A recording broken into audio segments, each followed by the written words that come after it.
Hi there, Joe here.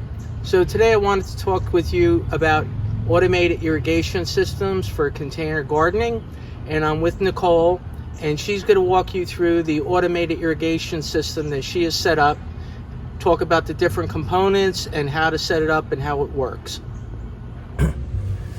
Okay, Nicole, can you please give an overview of your automated irrigation system and how it works?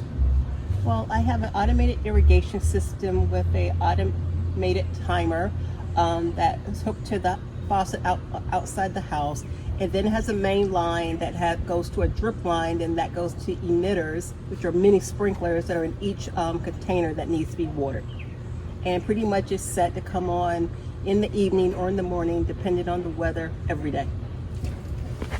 So the automated irrigation system is attached to the faucet manifold, and there's a splitter on, so one side goes to a hose which waters the main garden, and on the right is the splitter, and then it goes to the timer, and right now it's showing 6:44 p.m. So there are two zones, but I only have it hooked to one zone.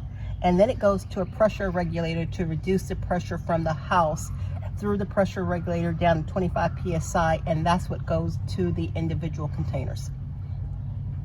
So what you'll see with the thicker 1/2 inch line is the main line from the controllers, but off of the line you'll see at least 4 different connections for the 1/4 inch drip line, and that's what goes into each pot. And at the end of the line is a emitter, which is like a little mini sprinkler head in this case, and that's what actually directs the water to the root of the plant.